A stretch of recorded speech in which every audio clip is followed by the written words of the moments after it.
Hi guys, this is Connie, back for some more Connie Reads Lawn Boy. We are on chapter 11, titled Business and the Art of Creative Misrepresentation. It was still raining softly that afternoon as I pedaled home from Arnold, but the sun was coming out, and I knew we'd be able to work the next day. I'd told Arnold what happened with Rock. He nodded. As you become more successful, you'll attract more attention, good and bad. It's a fact of business. It was good that Mr. Powdermilk showed up. With our unique situation, it might be difficult to call the authorities. Are we breaking the law? Not at all, but it might be difficult to explain how all this could happen without your parents knowing. I watched as Joey Pow waved, got in his station wagon, and drove away. I'm going to tell them. I'm just waiting for the right time. Soon. The right time should be soon. I nodded. Maybe tonight. And just for the record, I tried. Mom came home around 4 o'clock from her summer job. Dad came out of his lab in the basement. I helped in the kitchen and we had a proper sit-down meal. After the meal, Dad read the paper and I helped Mom with the dishes, and then we went into the living room to watch television. Just after Dad put the paper down and Mom turned the set on, there was a moment. Mom, Dad, they looked at me. I've been mowing lawns. Seemed lame. Try again. I know how hard you work. Still lame. All right, shoot the moon. Mom, Dad, if you could have anything you wanted, anything, what would it be? Mom looked at me. Is this a game? No, seriously, anything you wanted, what would it be? She frowned, thinking, well, I would hope that you have a happy and fulfilled life. I mean stuff. Is there any kind of stuff you want? I looked at Dad. Same for you. Anything? I'd agree with your mother and hope that you had a good life.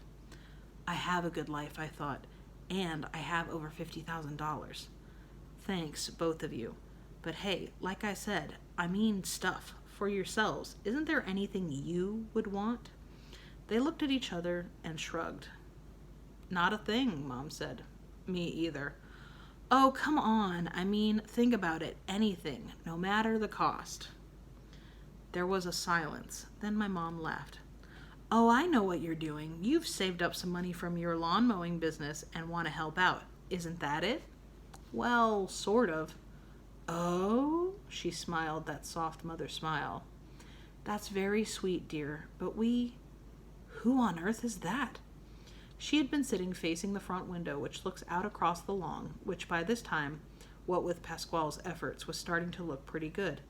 He'd been so horrified by the condition of what he called the boss's lawn that he'd come by to recondition it. The change was a complete mystery to my parents, who made jokes about the lawn fairies who work on the grass when everybody is asleep. My parents were spending a lot of time relaxing in the evenings after work, admiring their miraculous lawn. My mother stood and walked to the window. My goodness! I looked and was stunned to see the old station wagon with Joey Pow sitting in the front seat, his head down, dozing. Look at the size of the man! Why, he barely fits in the car! Dad stood and went to the window. The car looks kind of beat up. I wonder if he's all right. He's all right, believe me. It slipped out before I could stop it. You know him? Think fast.